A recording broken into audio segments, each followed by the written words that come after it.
The dust settled around Flynn Yates as he dismounted from his weary horse. The late afternoon sun of July 1876, casting long shadows across the small cemetery on the outskirts of Council Bluffs, Iowa. He had ridden hard from Omaha with messages for the railroad company, and his mare needed water desperately, which was why he had stopped at the creek that ran behind this lonely patch of consecrated ground.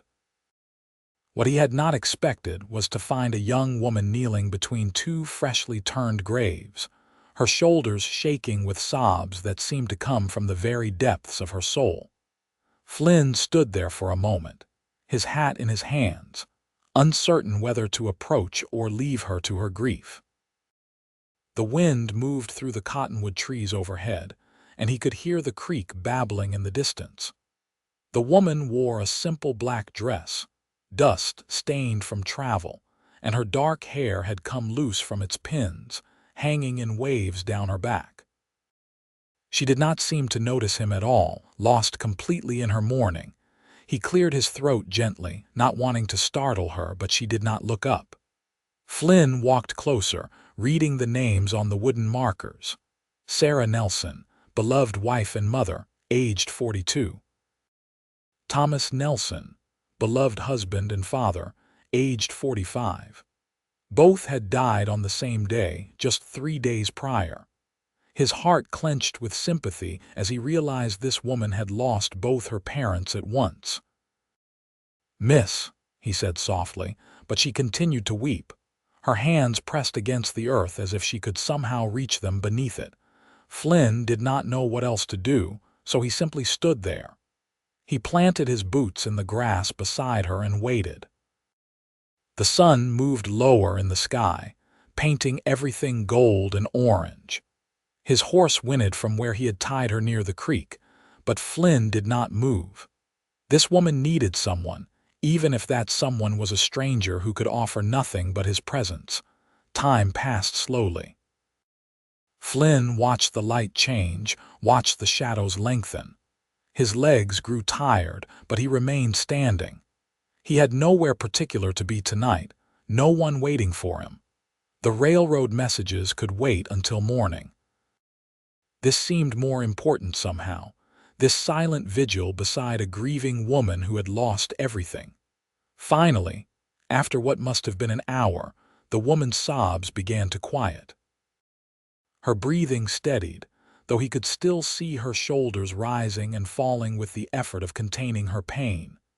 She sat back on her heels and wiped at her face with her hands, still not looking at him. "Cholera," she said, her voice hoarse and broken. They went within hours of each other.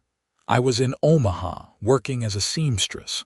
By the time I got the telegram and made it home, they were already gone. I never got to say goodbye. Flynn's throat tightened. He had seen cholera sweep through towns before, had lost friends to it. "I am sorry," he said, and meant it with everything in him. "I do not even know who you are," she said, finally looking up at him. Her eyes were red and swollen, her face streaked with tears and dust, but even in her grief, Flynn could see she was beautiful. Not in a delicate way, but in a strong way like the land itself. "Flynn Yates," he said. "I was just passing through, stopping for water. I did not mean to intrude on your mourning, but I could not just leave you here alone." She studied him for a long moment, and he studied her back.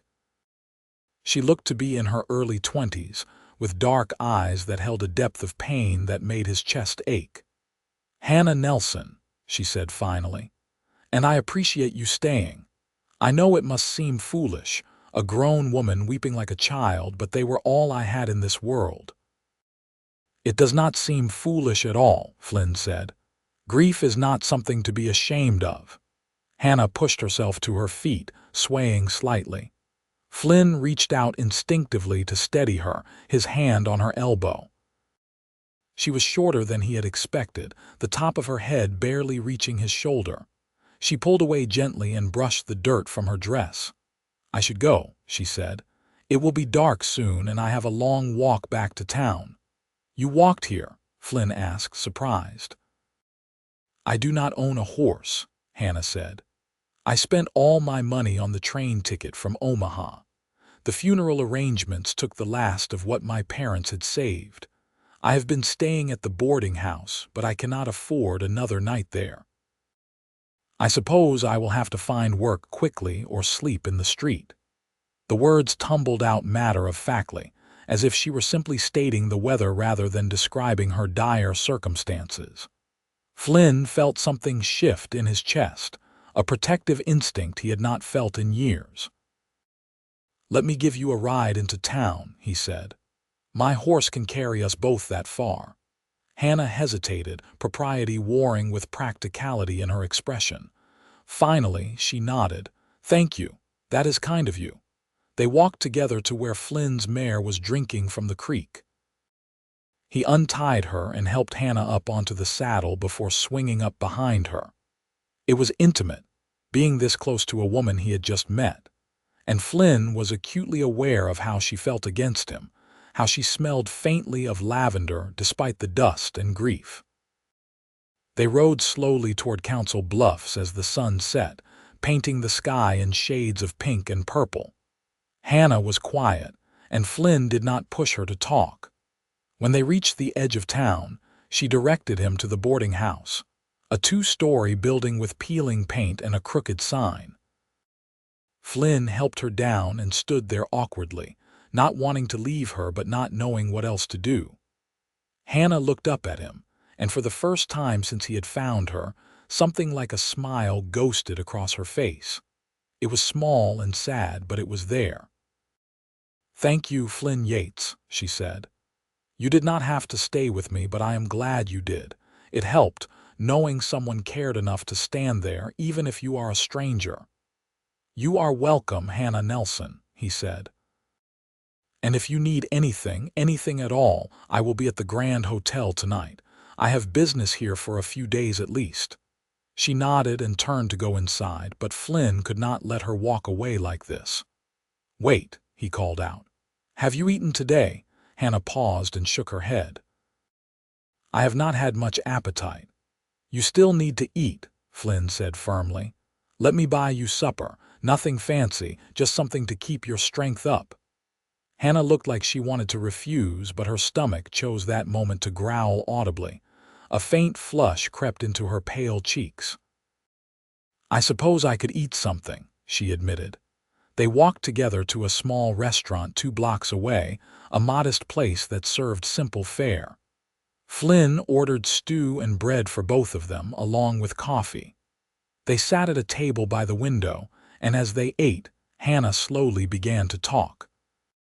She told him about her parents, about growing up on a small farm outside Council Bluffs, before they moved into town when her father's back gave out. She told him about learning to sew from her mother, about how she had gone to Omaha 6 months ago to make more money than she could in a smaller town. She told him about receiving the telegram, about the train ride home that felt like it lasted forever, about arriving to find her parents already buried because the cholera had required quick disposal of the bodies. Flynn listened to every word, watching the play of emotions across her face. He told her about himself too, about growing up in Missouri, about working for the railroad as a courier and sometimes a scout. He told her about losing his own father to a mining accident when he was 15, about understanding the particular pain of loss. By the time they finished eating, full dark had fallen outside. Flynn walked Hannah back to the boarding house, and this time when they stood outside, her smile was a little less sad, a little more real. "I feel almost human again," she said. "Thank you for that. Same time tomorrow." Flynn heard himself say, "For supper, I mean, if you would like." Hannah tilted her head, studying him in the lamplight that spilled from the boarding house windows. "Why are you being so kind to me? You do not know me at all." Flynn considered the question. "Maybe because when I lost my father, no one stood beside me while I grieved. Maybe because you look like you could use a friend. Maybe because I want to." Something shifted in Hannah's expression, a softening around her eyes. "Yes," she said. "I would like that tomorrow." Flynn tipped his hat to her and watched her go inside before mounting his horse and riding to the Grand Hotel. As he lay in bed that night, he could not stop thinking about the woman weeping by the graves, about the way her shoulders had shaken with grief, about the small smile she had given him before saying good night. The next day, Flynn conducted his business with the railroad office, delivering his messages and collecting new ones for the return trip to Omaha. But his mind was only half on his work. The other half was thinking about Hannah, wondering if she had found employment, hoping she was all right. When evening came, he went to the boarding house at the time they had agreed upon. Hannah was waiting outside, wearing the same black dress but with her hair neatly pinned up. She looked tired still, with dark circles under her eyes, but she smiled when she saw him. "I found work today," she told him as they walked toward the restaurant. "At the general store. The owner's wife needs help with inventory and serving customers. It does not pay much, but it is something." "That is good news," Flynn said, genuinely pleased for her. They fell into an easy pattern over the next few days. Flynn found reasons to extend his stay in Council Bluffs, taking on extra work from the railroad office that did not strictly require his presence. Every evening, he met Hannah for supper. They talked about everything and nothing, sharing stories and dreams and fears. Flynn found himself looking forward to these meetings more than anything else in his life. Hannah slowly began to emerge from her grief. The deep, crushing sadness was still there. Flynn could see it in her eyes sometimes, but she laughed more each day. She told him about the customers at the general store, about the older woman who tried to haggle over the price of flour, about the young boy who came in every day to stare at the penny candy, but never had money to buy any. On the 5th day, Flynn took Hannah on a picnic by the Missouri River. He had bought bread and cheese and apples from the general store where she worked, and they sat on a blanket under the shade of an old oak tree. The river flowed past them, wide and brown and eternal. "I have to go back to Omaha soon," Flynn said, the words tasting bitter in his mouth. "I have been putting it off, but my supervisor will be wondering where I am." Hannah's face fell. "Oh," she said quietly, "of course. You have your own life, your own responsibilities. I have been selfish, taking up so much of your time." "You have not been selfish," Flynn said firmly. He reached out and took her hand, feeling the calluses on her fingers from sewing and work. "These past few days have been the best I have had in years, but I do not want them to end." Hannah looked up at him, her dark eyes searching his face. "What are you saying?" Flynn had not planned this, had not thought it through, but suddenly the words were pouring out of him. "Come with me to Omaha, or let me stay here, or let us figure out something together. I know it is fast. I know we have only known each other a week, but Hannah, I feel something for you that I have never felt for anyone else. When I found you weeping by those graves, something in me recognized something in you. I do not want to lose that." Hannah's eyes filled with tears, but they were different tears than the ones he had seen that first day. "Flynn, I feel it too, but I am broken right now. I am grieving and lost, and I do not know who I am without my parents. How can I know what I feel is real and not just gratitude for your kindness?" "Then let us find out," Flynn said. "I am not asking you to marry me tomorrow. I am just asking you to let me be part of your life while you figure things out. Let me write to you. Let me visit when I can. Let us see where this goes." Hannah squeezed his hand and a tear rolled down her cheek. "Yes," she said. "Yes, I would like that very much." They sat there by the river for hours, talking about possibilities and futures. Flynn told her about his little house in Omaha, about the work he did for the railroad. Hannah told him about her dreams of opening her own dress shop someday, of creating beautiful things with her hands. When Flynn finally took Hannah back to the boarding house that evening, he did something he had wanted to do for days. He cupped her face in his hands, giving her time to pull away if she wanted, and then he kissed her. It was gentle and sweet, and when they parted, Hannah was smiling. "I will write as soon as I get to Omaha," Flynn promised. "And I will write back," Hannah said. Flynn left Council Bluffs the next morning with a heavy heart but also with hope blooming in his chest. True to his word, he wrote to Hannah as soon as he arrived in Omaha, and her reply came within days. They wrote to each other constantly, long letters full of details about their days and their thoughts and their feelings. A month passed, and then another. Flynn made the trip back to Council Bluffs every chance he got, which was usually twice a month. Each time he saw Hannah, she seemed a little more healed, a little more herself. The grief was still there, he knew it always would be, but it no longer consumed her. On one visit in early October, Flynn found Hannah waiting for him at the train station with excitement dancing in her eyes. "I have news," she said as soon as he stepped off the train. "The owner of the general store is retiring and moving to live with his daughter in Chicago. He asked if I wanted to buy the store from him. He is willing to sell it to me for a fair price with payments over time." Flynn swept her up in his arms and spun her around, not caring who saw. "Hannah, that is wonderful. This is your dream." "Part of my dream," Hannah said, her cheeks flushed. "The other part requires you to answer a question for me." Flynn set her down gently, his heart pounding. "What question?" Hannah took a deep breath. "I know we said we would take things slow, and we have. It has been 3 months now, and Flynn, I am more certain every day that what I feel for you is real. It is not gratitude. It is not just needing someone during a difficult time. It is love. I love you." Flynn felt like all the air had been knocked out of his lungs. "I love you too," he said, the words feeling both momentous and simple. "I have loved you since I stood beside you at those graves and you were brave enough to let me stay." "Then marry me," Hannah said. "Move here to Council Bluffs, or let me sell the store idea and move to Omaha, or let us figure something out together. But marry me, Flynn Yates, because I do not want to spend another day without knowing you are mine and I am yours." Flynn laughed, a sound of pure joy.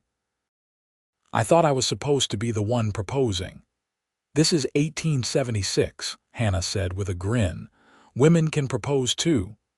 "Then yes," Flynn said, pulling her close and kissing her right there on the train platform. "Yes, 1,000 times yes." They decided that Flynn would request a transfer to the railroad office in Council Bluffs. It took some negotiating, but his supervisor agreed, especially when Flynn explained he was getting married, and his intended had a business opportunity in town. The transfer would take effect in December, giving Flynn time to settle his affairs in Omaha. They were married on a cold day in late November, with the first snow of the season falling gently outside the small church in Council Bluffs. Hannah wore a dress she had made herself, simple but elegant, in a soft cream color that set off her dark hair. Flynn wore his best suit and could not stop smiling the entire ceremony. The guest list was small but meaningful. Hannah's employer from the general store attended, along with several customers who had become friends. Flynn's supervisor had made the trip from Omaha, along with a few fellow railroad workers. But the most touching moment came when Hannah placed 2 bouquets of dried flowers on the empty pew at the front of the church, one for her mother and one for her father. "They should be here," she whispered to Flynn as they stood at the altar. "They are here," Flynn whispered back, squeezing her hand. "They are in your heart, and that means they are part of this day." The reception was held at the Grand Hotel, the same place Flynn had stayed that first night in Council Bluffs. They danced and ate cake and celebrated with their small community of friends. When someone asked how they had met, Flynn and Hannah exchanged a look. "I found her when she needed someone," Flynn said simply, "and she saved me right back." They spent their wedding night at the hotel, and Flynn was gentle and patient with Hannah, who was nervous but eager. They lay together afterward, tangled in each other's arms, and talked about their future until the early hours of the morning. In December, Flynn officially moved to Council Bluffs. They had rented a small house on the edge of town. Nothing fancy, but with enough room for them, and eventually for the family they both wanted. Flynn's work with the railroad kept him busy, but not overly so, and he was usually home by supper time. Hannah completed the purchase of the general store in January of 1877. She renamed it Nelson's General Store, keeping her family name as a tribute to her parents. Flynn helped her reorganize the inventory and repaint the exterior. They added a small section of ready-made dresses that Hannah sewed in the evenings, and these proved popular with women in town who did not have the time or skill to make their own clothes. The business thrived under Hannah's management. She had a gift for understanding what people needed before they asked for it, for making everyone who walked through the door feel welcome. The young boy who used to stare at the penny candy became a regular visitor, and Hannah often slipped him a piece for free when his mother was not looking. Flynn and Hannah fell into a comfortable rhythm of married life. They worked hard during the day and came together in the evenings, sharing meals and conversation, and the simple pleasure of being near each other. They visited her parents' graves together every Sunday, and Flynn always stood beside her while she placed fresh flowers and told them about the week. Slowly, Hannah's grief transformed from something sharp and overwhelming into something softer, a sweet sadness mixed with gratitude for the time she had with them. She told Flynn one night as they lay in bed that she felt like she could breathe fully again for the first time since their deaths. "You helped me do that," she said, her head on his chest. "You stood with me when I needed someone, and you did not try to fix me or rush me. You just let me be broken until I was ready to be whole again." "You were never broken," Flynn said, running his fingers through her hair. "You were grieving, and that is different, and you did not need me to make you whole. You did that yourself. I just had the privilege of watching."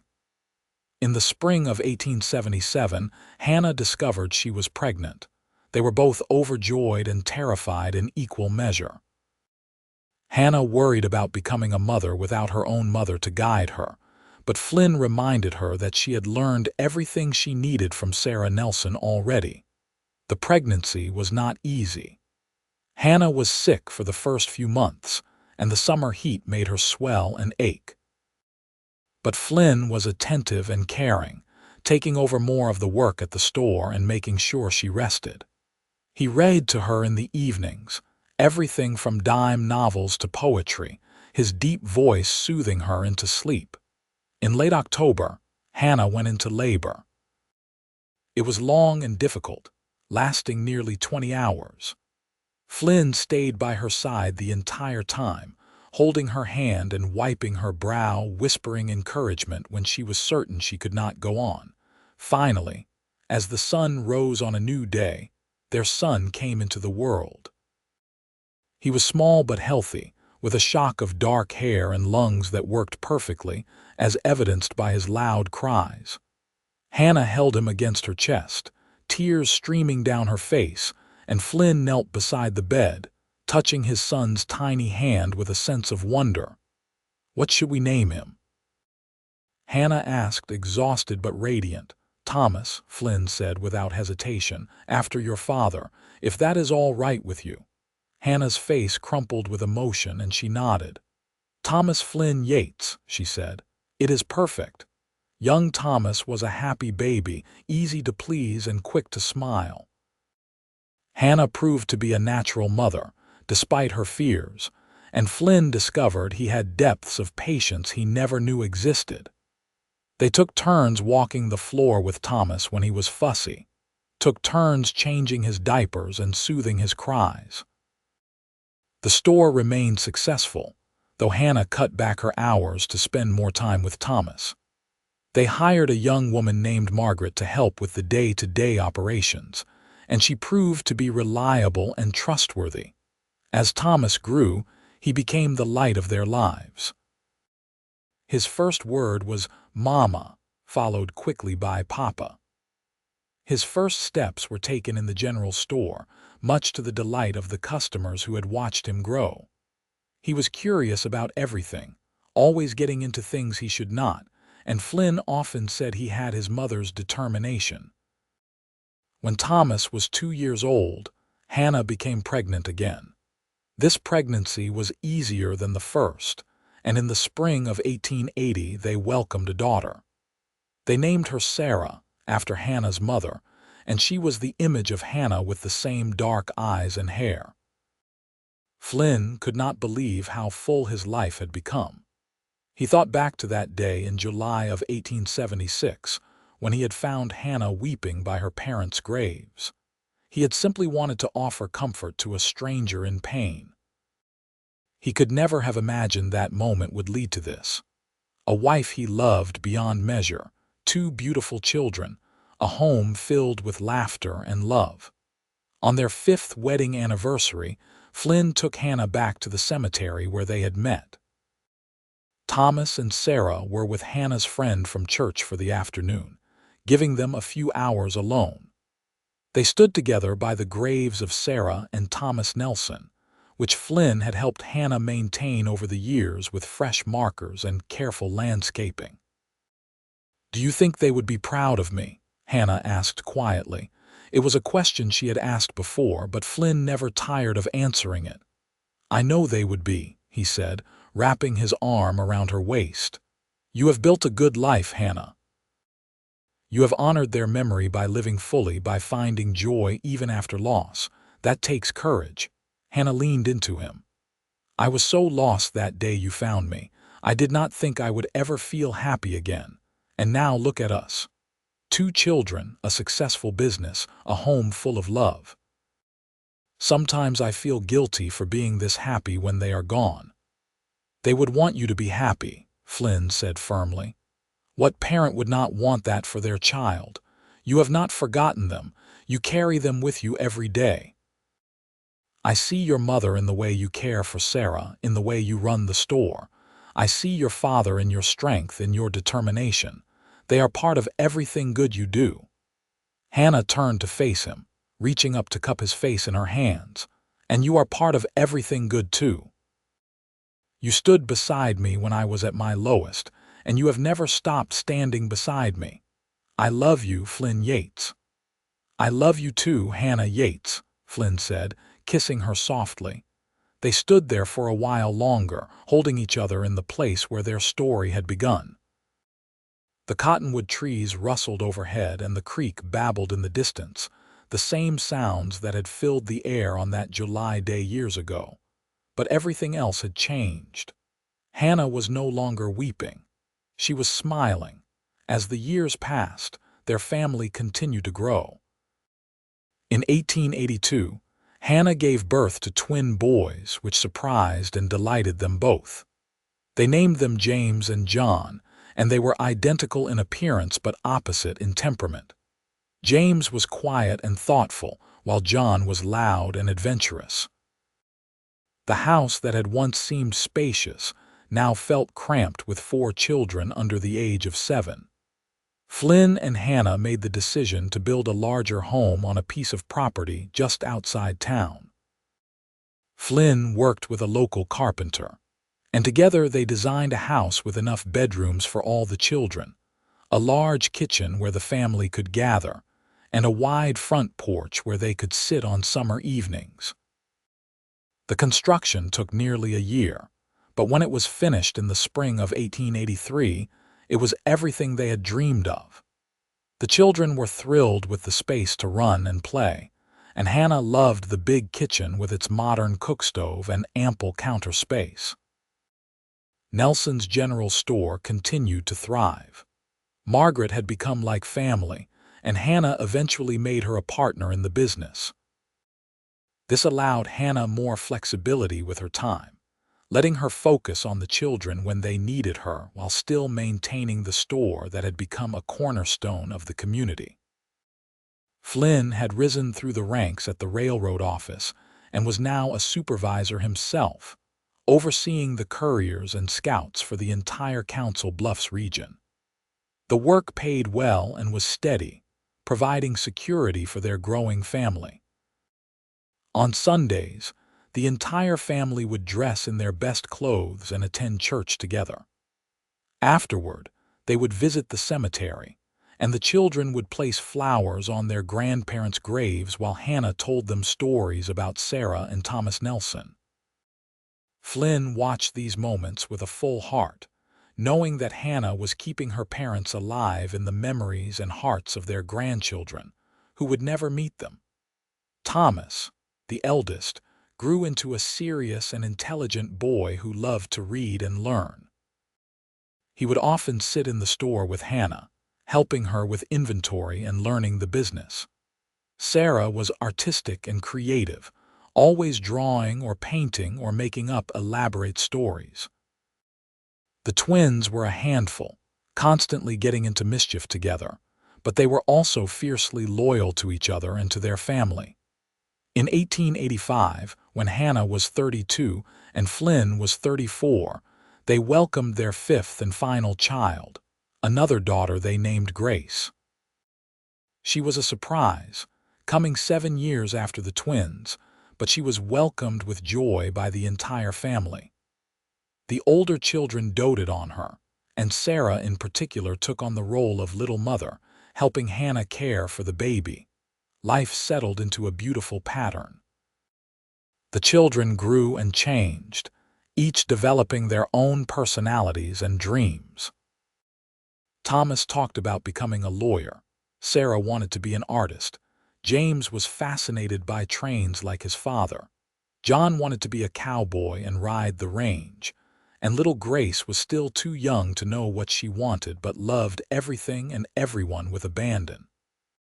Flynn and Hannah's love deepened with each passing year. They had weathered the challenges of building a life together.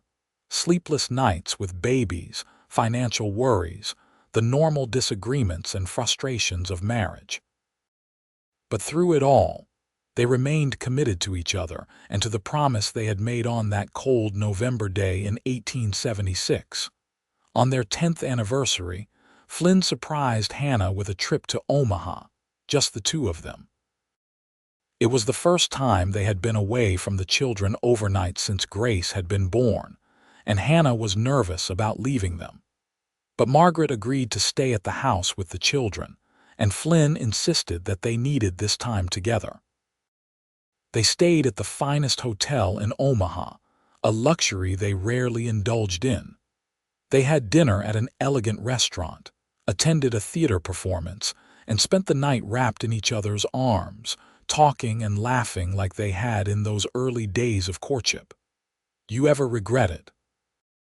Hannah asked as they lay in bed the next morning, sunshine streaming through the windows. "Staying with me that day. Your life would have been so different if you had just ridden past the cemetery." Flynn pulled her closer, not for a single moment.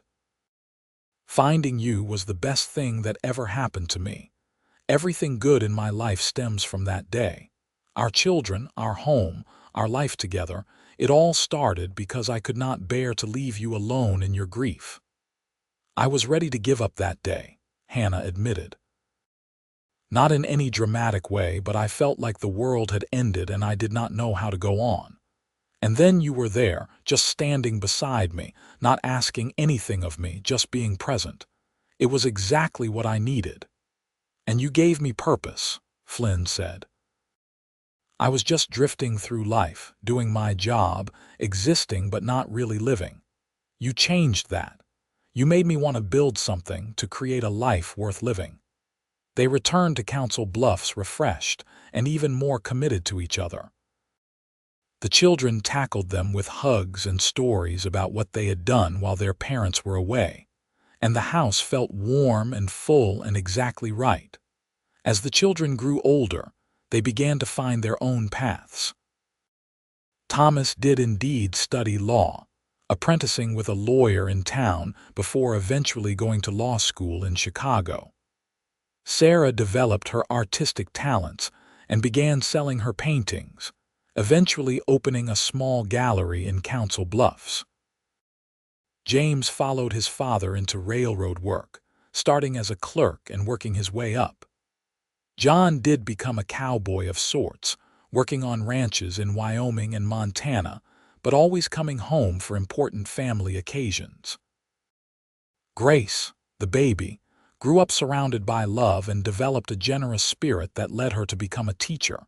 Flynn and Hannah aged gracefully together.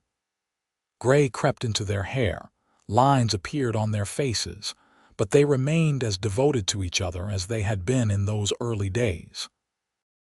They sold the general store when Hannah turned 50, wanting to enjoy their later years without the demands of running a business. The money from the sale, combined with Flynn's railroad pension, gave them a comfortable retirement. They spent their days working in the garden Flynn had built behind their house, taking walks along the Missouri River, and spoiling their grandchildren when Thomas and Sarah started families of their own. They read together in the evenings, sitting side by side on the porch swing Flynn had installed, their hands intertwined. On Sundays, they still visited the cemetery, though now it took them longer to walk there, and their children and grandchildren often came with them. The graves of Sarah and Thomas Nelson were well tended, surrounded by flowers and obviously loved. Flynn made sure the markers were always clean and readable, honoring the people who had given him the greatest gift of his life by raising the woman he loved. One summer evening in 1901, when Flynn was 60 and Hannah was 58, they sat together on their porch watching the sunset paint the sky in brilliant colors. Their grandchildren were playing in the yard, their laughter filling the air. Sarah was visiting with her husband and 3 children, and Thomas was coming for dinner with his family. 25 years, Hannah said softly, leaning her head on Flynn's shoulder. Can you believe it has been 25 years since we married? Best 25 years of my life, Flynn said, kissing the top of her head. And hopefully we have 25 more ahead of us. Hannah smiled. I used to think my life ended that day my parents died. I remember kneeling at those graves feeling like there was nothing left for me in the world. And then you appeared, like some kind of guardian angel, and you just stood there. You did not try to fix everything or tell me it would be okay. You just stood with me. I fell in love with you that day, Flynn admitted. I did not know it then, but looking back, I think I knew from that first moment that you were going to change my life. You gave me back my smile, Hannah said. You stood beside me until I was ready to smile again, and then you kept standing beside me through everything else. Through joy and sorrow, through raising 5 children, through building this beautiful life we have. You never stopped standing beside me. Flynn turned to look at his wife, still seeing the woman he had found weeping by the graves all those years ago, but also seeing everything she had become since then. And I never will, he promised. They sat together as the sun set, surrounded by the evidence of the life they had built together. The house filled with family, the garden bursting with flowers and vegetables, the grandchildren playing in the yard. All of it had started with a simple act of compassion in a lonely cemetery on a July afternoon. As full darkness fell and the stars began to appear, the family gathered for dinner around the large table Flynn had built years ago. There was laughter and conversation, the passing of dishes and the sharing of stories. Flynn looked around the table at all these people, all these lives that existed because he had stopped at a cemetery for water and found a woman in need. He caught Hannah's eye across the table, and she smiled at him, that same smile he had worked so hard to coax out of her all those years ago. It was bright and genuine and full of love. He smiled back, his heart full to overflowing with gratitude for every moment that had led him to this place, this life, this love.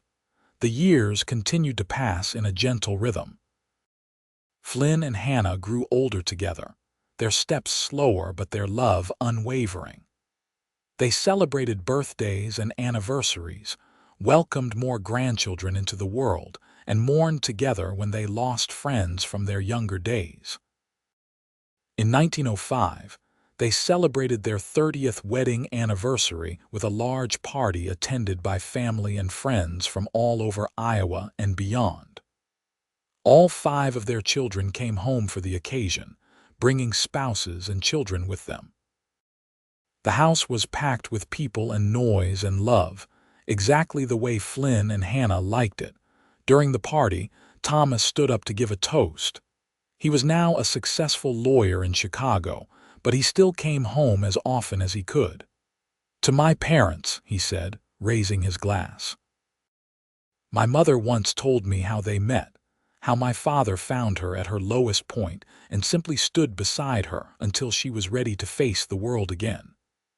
That is the kind of love they have shown each other and all of us for as long as I can remember. They taught us that love is not just about the happy moments, but about standing together through the hard ones too. To Flynn and Hannah Yates, may you have many more years together." Everyone raised their glasses and cheered, and Flynn saw tears streaming down Hannah's face.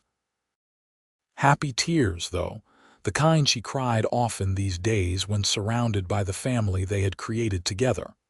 Later that night, after everyone had gone to bed and the house was finally quiet, Flynn and Hannah sat together on their porch swing, bundled in blankets against the November chill. 30 years, Hannah said, shaking her head in wonder. "When you proposed, or rather when I proposed to you, did you think we would make it this far?" "I hoped we would," Flynn said. "But hoping and knowing are different things. I know now, though. I know that I will love you until my last breath and beyond." "Do you remember what you said to me that first day?" Hannah asked. "When I asked why you were being so kind," Flynn thought back. "I said maybe it was because when I lost my father, no one stood beside me while I grieved. Maybe because you looked like you could use a friend. Maybe because I wanted to." "That last part," Hannah said. "Because you wanted to. That is what made all the difference. You chose to stay with me, chose to love me, chose to build this life with me. Every day for 30 years you have made that choice, and I have made it too. That is what love is, I think. The choice to stand beside someone, day after day, through everything life brings." Flynn pulled her closer, and they sat in comfortable silence, listening to the sounds of the night. An owl hooted in the distance, and the wind rustled through the trees they had planted years ago when they first built this house. Inside, their children and grandchildren slept, safe and warm. The final years of Flynn and Hannah's life together were peaceful ones. They spent most of their time at home, tending their garden and entertaining the steady stream of visitors who came to see them. Their love story had become something of a legend in Council Bluffs, and young couples sometimes sought them out for advice on marriage. Hannah always told them the same thing: find someone who will stand beside you when you are weeping, and never stop standing beside them. Flynn would add, and remember that standing beside someone means being present, not trying to fix everything. Sometimes the greatest gift you can give is simply your presence. In the spring of 1912, Flynn became ill. It started as a cough that would not go away and developed into pneumonia. Hannah nursed him with the same dedication he had shown her through 5 pregnancies and countless childhood illnesses. She sat beside his bed day and night, reading to him, talking to him, just being present. All 5 of their children came home to be with their father. The house was once again full, though this time with worry instead of celebration. But Flynn rallied, his strong constitution pulling him through. By summer he was back on his feet, though a little weaker than before. "You scared me," Hannah told him one evening as they sat on the porch. "I am not ready to lose you yet." "You will never lose me," Flynn said, taking her hand. "Even when I am gone, I will still be with you, just like your parents are still with you." Hannah squeezed his hand. "I know, but I would prefer to have you here in the flesh for a while longer." "Then that is what I will do," Flynn promised. And he did. Flynn lived for 5 more years, years filled with watching his grandchildren grow, celebrating more anniversaries and birthdays, and simply being with the woman he loved. He and Hannah took walks every day that the weather permitted, always ending at the cemetery to visit her parents' graves. On one such visit in the fall of 1916, Hannah knelt by the graves as she had 40 years before. But this time, she was not weeping. She was smiling as she told her parents about her latest great-grandchild, born to Thomas's eldest daughter. Flynn stood beside her, just as he had that first day, though now he leaned on a cane and his hair was white. Hannah looked up at him and held out her hand. He took it and helped her to her feet. "Thank you," she said. "For what?" Flynn asked. "For everything," Hannah said. "For stopping that day, for staying, for loving me, for giving me this beautiful life." "Thank you for letting me," Flynn replied. They walked home slowly, hand in hand, as the autumn leaves fell around them. When they reached their house, their great-grandchildren were playing in the yard, and Sarah was waiting on the porch with fresh apple pie. That night, as they lay in bed, Hannah curled against Flynn's side as she had for 40 years of marriage. "I love you," she whispered. "I love you too," Flynn whispered back. "Always have, always will." Flynn passed away peacefully in his sleep on a cold January night in 1917. He was 75 years old and had lived a full, rich life. Hannah woke to find him gone, and though her heart broke, she did not weep as she had at her parents' graves all those years ago. Instead, she kissed his forehead and whispered, "Thank you for standing beside me." The funeral was attended by hundreds of people whose lives Flynn had touched over the years. All 5 of his children spoke, sharing memories of their father and the love he had shown them. But it was Hannah who gave the eulogy that made everyone cry. She stood at the front of the church, her white hair pinned up, her black dress simple and elegant, and she told the story of how she had met Flynn. She told them about being lost in grief, about a stranger who had simply stood beside her without asking anything in return. She told them about falling in love, about building a life together, about 40 years of choosing each other every single day. "Flynn gave me back my smile," she said, her voice strong despite her tears. "And he spent the rest of his life making sure I had reasons to keep smiling. That is the greatest gift anyone can give another person. I will miss him every day for the rest of my life, but I will never stop being grateful that he stopped at that cemetery on that July afternoon in 1876. He changed my life by simply choosing to be present in my pain. I can only hope I did the same for him." Flynn was buried in the same cemetery where they had met, just a few plots away from Hannah's parents. Hannah visited his grave every day, just as she had visited her parents' graves for years. She would sit on the bench that their children had installed and talk to him, telling him about the family, about the changing world, about how much she missed him. But Hannah did not let grief consume her as it had when she was young. She had learned, through Flynn's example and through the years they had spent together, that grief and joy could coexist. She could miss him terribly and still find reasons to smile. She lived for another 8 years, surrounded by her children and grandchildren and great-grandchildren. She saw Thomas become a judge, Sarah's paintings displayed in galleries across the country, James rise to become a railroad executive, John finally settle down and buy his own ranch, and Grace touched the lives of hundreds of students. On her deathbed in 1925, at the age of 73, Hannah was surrounded by her family. All 5 of her children were there, along with many of her grandchildren. Sarah held her hand while Thomas stood at the foot of the bed, his face etched with sorrow. "Do not be sad," Hannah told them, her voice weak but clear. "I have had a beautiful life, far more than I ever dreamed possible when I was a young woman weeping by my parents' graves. Your father gave me that life, and you all have filled it with more joy than any mother deserves. I am ready to go be with him now." "Tell us again how you met," Grace said softly. "Tell us the story one more time." Hannah smiled, and even in her weakened state, it was radiant. "I was at my lowest point, kneeling by my parents' graves, feeling like my life was over. And then I looked up, and there he was. A cowboy with kind eyes and a gentle heart. He did not say much, did not try to fix me or make everything better.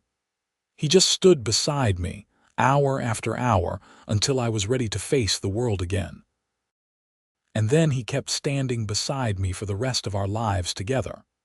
That is love, children. Not grand gestures or flowery words, but simply being present, day after day, through everything life brings." Those were her last words. She closed her eyes and slipped away peacefully, a smile still on her face. Hannah was buried beside Flynn, and their graves were marked with a single headstone that read, "Flynn and Hannah Yates." He stood beside her until she was ready to smile, and she smiled beside him for the rest of their days. Together forever. The story of Flynn and Hannah became part of Council Bluffs history, passed down through generations of their family and retold by people who had known them. It became a reminder that love could bloom even in the darkest moments, that compassion and presence could heal the deepest wounds, and that sometimes the greatest adventures began with a simple choice to stop and stay with someone who needed a friend.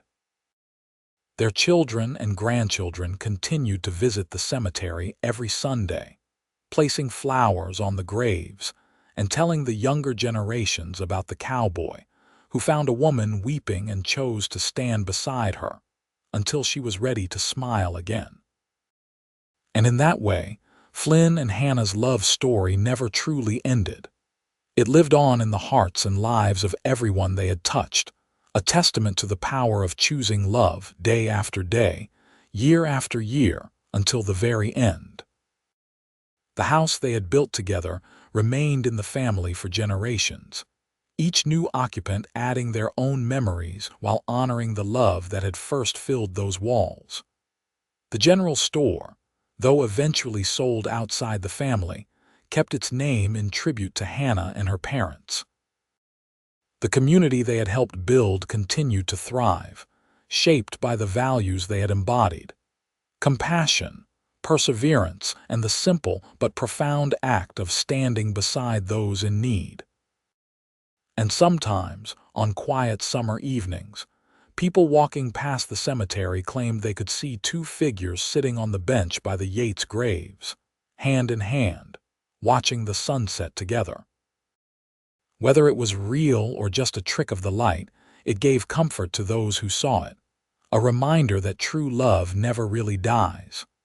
It simply changes form, becoming part of the fabric of the world, inspiring others to choose compassion, to choose presence, to choose love. The end.